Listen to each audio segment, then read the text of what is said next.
June the 15th, 1399. You can hear a distant bell tolling as the first light of dawn glitters on the Vistula River, an industrious friar. Somewhere in the outskirts of Kraków, hailing the arrival of the new day, long before the priests in our own cathedral have risen from their beds. It has been a long time since I noticed such things, the little things of beauty that season our days of war and toil and make them almost palatable.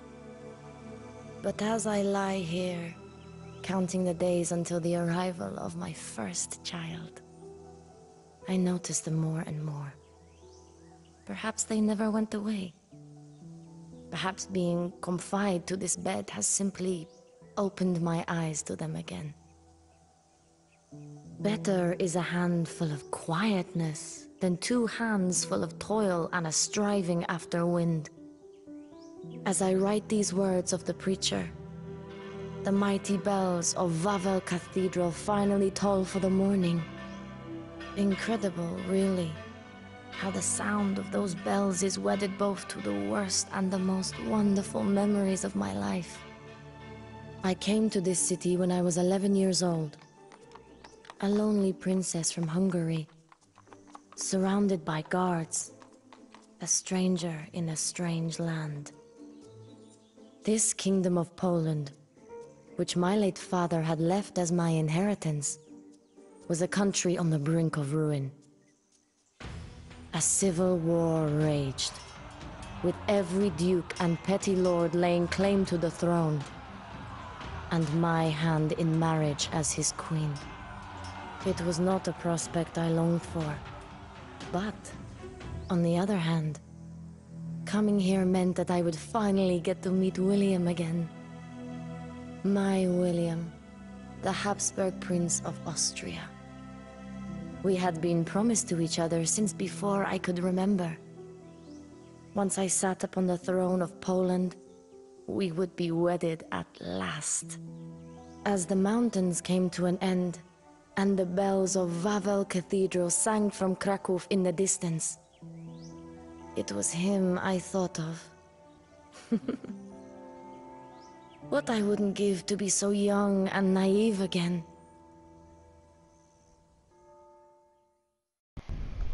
It was at the end of the war that William arrived outside the castle gates.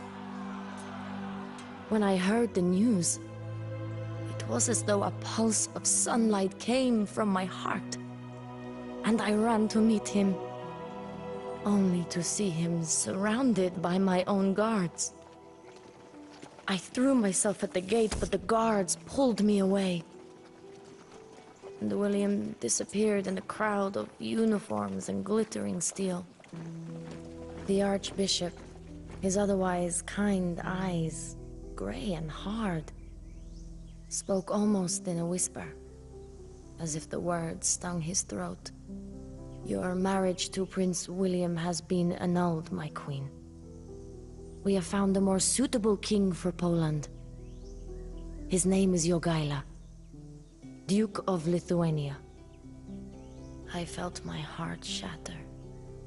The noblemen of Kraków had never intended to honor my vows to William, as they didn't want Poland to fall under Habsburg influence. And so they had made a secret deal with Jogaila of Lithuania. A deal they now expected me to fulfill. For a long time I insisted that I would marry my William. But after many days and nights, in tears and in prayer, I could see no other way out than to break that vow. I would trade my own happiness for the happiness of the Polish people. I would marry Jogaila, the pagan duke, and do my duty as queen. God forgive me. Jogaila. It was like the name of a demon in those early days. He was a handsome man in his way. He had a face of stone and steel. and eyes like frozen pools. It was not until months later that I saw his features soften, his eyes becoming warm as he looked at me. His child bride, the key to his political legacy. I was not immediately swayed by this pagan that the nobles had saddled me with. He was not a man of the heart. He thrived in the royal court and on the battlefield, and every choice he made was to further his political goals. He was nothing like my William. But as the months went by, I began to warm to him. Before ascending to the Polish throne, he was baptized, and he swore to Christianize the whole of Lithuania. He even changed his name to Władysław Jagiełło, to sound more Polish, more Christian. But to me, he would always be Jogaila. As ruthless as he was to his opponents, he was always a good husband. My words, whether private or given as political advice, mattered to him, and I often felt that we were equals on the throne. What a strange, powerful feeling. After the civil war, our first aim was to rebuild what had been lost. Nowhere was this more necessary than in the province of Galicia. And so we traveled there, together, to right the wrongs of the recent past. As the noblemen of Halich surrendered, the last embers of insurrection in Galicia went out. Poland was at peace, and Jogaila was now the unquestioned king of the country. With Poland unified and Lithuania on its way to being Christianized, it seemed as though nothing could stand in our way. Unfortunately, Jogaila was not the only warrior duke that his house had spawned.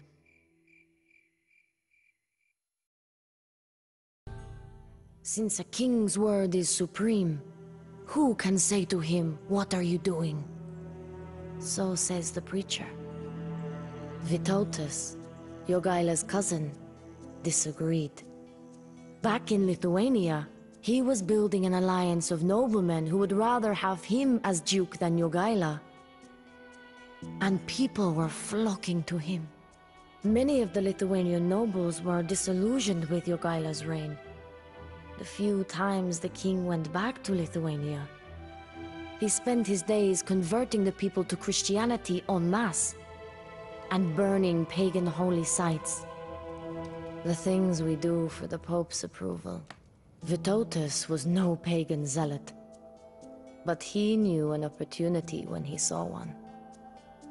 As the son of Kęstutis, a former Duke of Lithuania who had been killed on Jogaila's orders, he also had a bone to pick with his cousin. That personal mission of revenge resonated with the Lithuanian people, even though Vytautas, being quite accustomed to that ruthless political climate, used it mostly for political gains. But, as I said, Vytautas knew an opportunity when he saw one.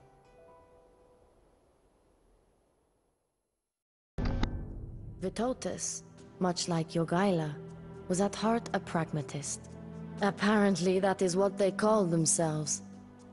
The men who would shake hands with their father's murderer for a bit of land and a slightly fancier title. As total victory proved impossible, Vytautas settled for a partial one. He would become Duke of Lithuania, claiming Jogaila's old title, but Jogaila would remain his overlord. And with the stroke of a pen, the Lithuanian civil war came to a close. For all the bloodshed we had seen, I believe that something was born that day that will eclipse any of their military victories. A true union between our countries. It happened gradually, But it dawned on me at last why I had been put in this role as queen. I had been placed there by Providence to preserve this union, this bond of peace between two countries and their peoples. It is a beautiful thing, peace. A rare thing. A golden seam that glitters only for a moment in the fabric of reality. If I leave no other legacy than having kept this union intact for a few more years, I shall have served my people well. The Teutonic Order had its roots in the Crusades in the Holy Land, but now their mission was to Christianize the pagans of Eastern Europe, or die trying. Most of the time, though, it was pagans who died. After over 100 years in the region, the sincerity of the Knights' original mission had been nearly forgotten. These so-called Crusaders were now playing for land and power and calling it God's will. That is why they allied with Vytautas. He promised them the lands of Samogisha, home to some of the last pagans in Europe. But when Vytautas made peace with us and refused to cede the region to the Order, they were outraged. The Knights now lay siege to the Lithuanian town of Vilnius, and Jogaila and Vytautas hurried to the rescue. It was to be the first time that they fought side by side.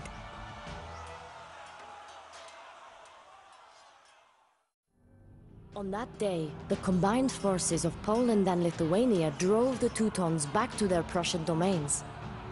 But more importantly than the victory in the field, was the fact that the alliance between Jogaila and Vytautas, the former rivals, had held fast. Those imposing men eyed each other after the battle, never exchanging a word. And I believe, realizing at last that they could accomplish things together that neither could do on their own. Though a man might prevail against one who is alone, two will withstand him. A threefold cord is not quickly broken. So says the preacher. June the 18th, 1399. A gift arrived for me today. A silver cradle. For the mother of two kingdoms. Courtesy of Vytautas. I could not help but laugh as it was carried into the room. Such a work of beauty. For a man who appreciates nothing but war and power, wine and women. Vytautas. I am not sure he ever gave up on his dream of being sole ruler of Lithuania. He certainly never acts like he is Jogaila's subordinate. For the past few years, Jogaila has been rebuilding our war-torn kingdoms, while I have worked to prevent further conflicts from breaking out. All the while, Vytautas has gone on the offensive. He has now gone off to conquer Tatar Ruthenia, where he has befriended a deposed Khan, one Toktamish.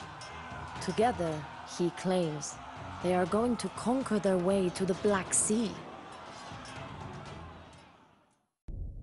June the 22nd, 1399. I have received no news of Vytautas' escapades in Ruthenia for some days now.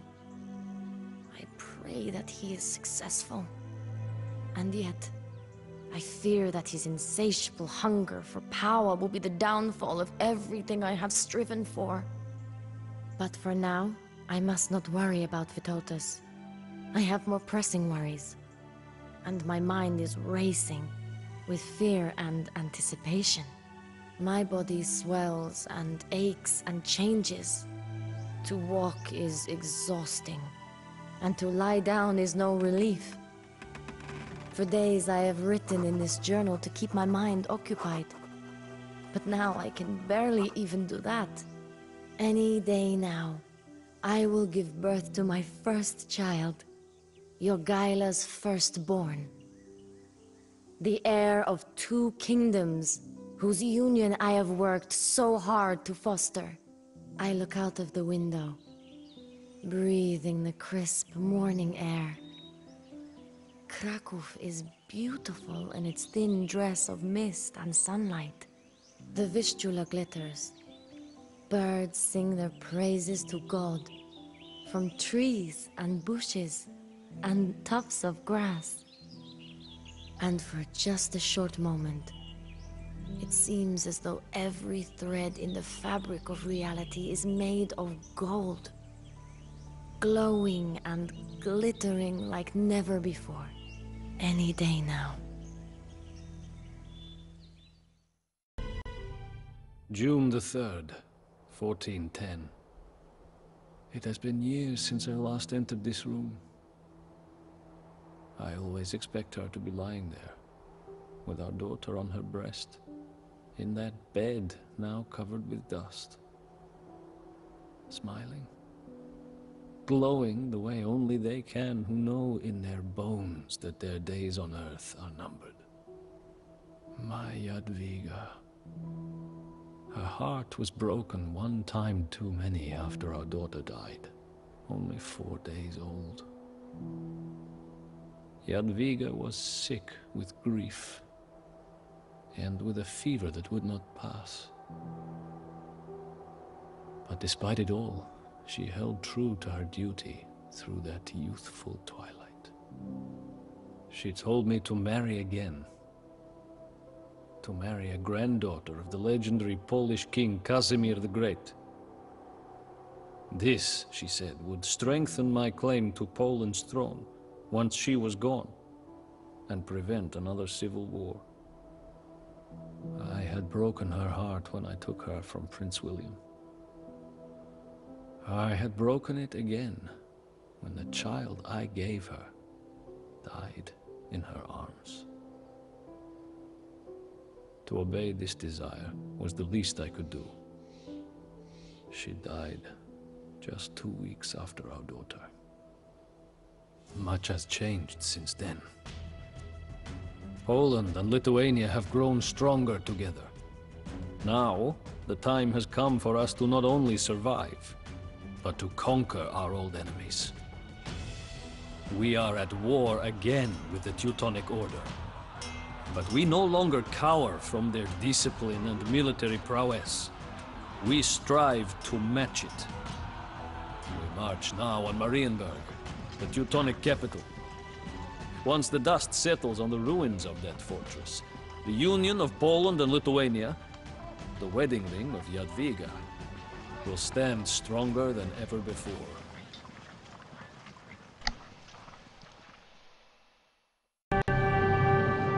Able to take the fortress of Marienburg. But in the end, it did not matter. The Teutons were crushed. Their masters lay slain on the fields of Grunwald, and the Order would never truly recover. We held a wild celebration. Vytautas was more drunk with pride, joy, and wine than anyone else after that Tatar maneuver that helped win the battle. After a few hours, I could no longer stand the heat of that great tent. The shouting and the music and the laughter of so many victorious men. I slipped out into the darkness, down to a small stream near our camp. I sat there in silence, giving thanks to God for our victory, and listening to the murmur of the stream and the cold evening wind. I could not help but think of her then, my Jadwiga, who made all this possible. I lost you too soon, and Poland lost its brightest star. But now, at last, I know that your dream will live on, where you could not. I could hear a bell tolling then. A friar, somewhere in the distance, hailing the arrival of the night with that deep, resounding music. It has been a long time since I noticed such things. The little things of beauty that season our days of war and toil and make them almost palatable.